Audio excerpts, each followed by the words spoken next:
Hi friends, সব কেমন আছো? আজ আমি এই ব্লগটা রাস্তা থেকেই শুরু করছি। বেরিয়ে পড়েছি ডেজার্ট সাফারির উদ্দেশ্যে। তো আবুধাবি থেকে এটা 1.5 ঘন্টার ডিস্টেন্স। এখানে যে ছোট ছোট ট্রাভেল ভ্যানগুলো হয় না, ওগুলো করে ওরা এখান থেকে নিয়ে যায়। তো দেখো বলতে বলতে অনেকটা চলেও এসেছি। তো এখানে এক জায়গায় স্টপ করি, আমাদের স্যান্ড ব্লাস্টিং বলে একটা রাইডসে ওঠাবে, মানে এই গাড়িগুলো করে বালির মধ্যে এইভাবে নিয়ে যাবে, মানে প্রচণ্ড জোরে যায়।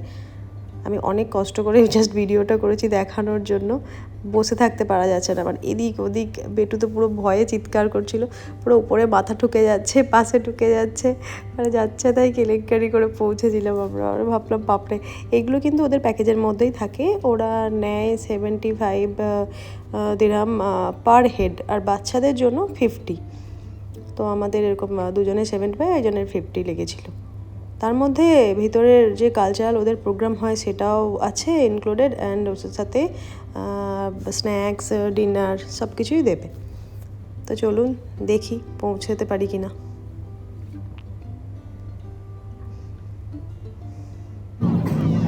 হ্যাঁ, অনেক কষ্ট করে পৌঁছে গেছি। তো ভাবছিলাম মানে ফেরার সময় যেন এটা না হয়, তবে শুনলাম এটা জাস্ট একবারই করে রাইডটা, এই প্যাকেজের মধ্যেই থাকে।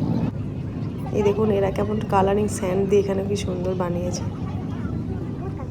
এইটা হচ্ছে মেন এন্ট্রান্সটা, যেখানে আপনি বসে স্ন্যাক্স মানে ডিনার সব নেবেন, আর ওর সাথে সাথে কালচারাল প্রোগ্রামগুলো দেখতে পাবেন।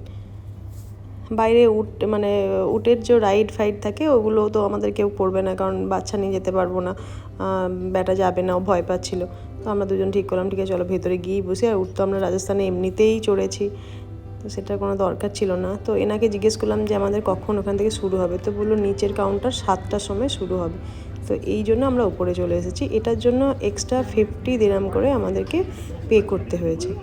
বাচ্চারটা পুরো ফ্রি, মানে দুজনের 100 দিরহাম লেগেছে।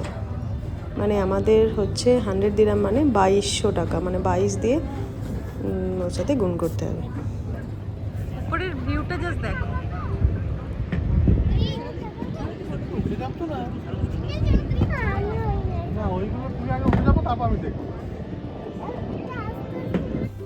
উপরে এসে জাস্ট বসা মাত্রই আমাদের সাথে সাথে এখানে কোল্ড ড্রিঙ্কস আর জলের বোতল দিয়ে গেল। আর শুনলাম এখানে নাকি পকোড়াও সার্ভ করবে। তো আমরা ভেজ পকোড়া বললাম, তো ওরা বললো হ্যাঁ এখানে সব কিছু ভেজই আছে, রাতে ডিনারেই শুধু ওদের চিকেন তন্দুরি আর টিক্কা টাইপের কিছু আছে। তো কথা বলতে বলতে দেখুন আমাদের পকোড়া হাজির। একবার রিপিট করানো বলার জন্য ওরা 4টে দিয়ে গেছে। এখানে খুব সুন্দর এদের মানে ব্যবহার। সন্ধে হচ্ছে, তো সন্ধ্যের ভিউটা দেখো, আর কি ঠান্ডা এখানে, বালির মধ্যে বলে হয়তো ভীষণ ঠান্ডা, তাই না নিবি? নাইট ভিউটা খুব সুন্দর হবে।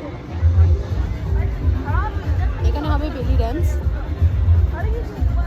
এখান থেকে আমরা উপর থেকে দেখবো, ভালো ভিউ আসছে।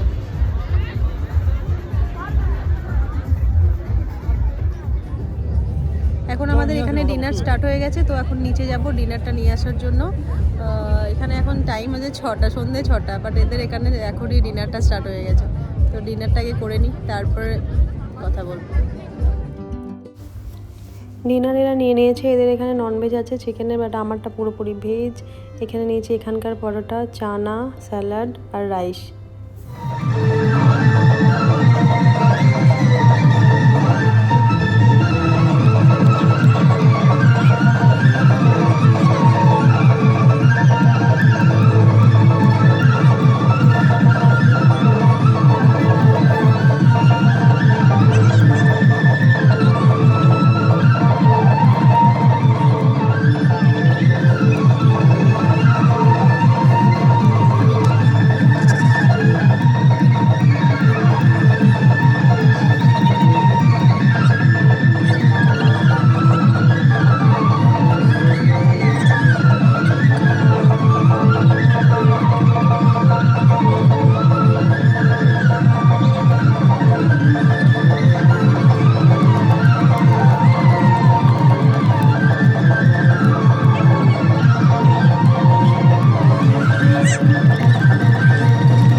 থেকে অনেক কিছুই বসে বসে দেখলাম, বাট একটা কথা ভাবছি যে বেলি ডান্স ছাড়া না আমাদের সব কিছুই ভালো লেগেছে, মানে বেলি ডান্সটা বাদ দিয়ে বাকি সব কিছুই খুবই সুন্দর। এটা একদমই ভালো লাগেনি। এই জিনিসটা যেমন খুব চ্যালেঞ্জিং, মুখের মধ্যে পেট্রোল নিয়ে সেটাকে মানে ধরিয়ে আগুনের সাথে বের করা, মানে খুব চ্যালেঞ্জিং। এটা খুব ভালো লেগেছে আমাদের।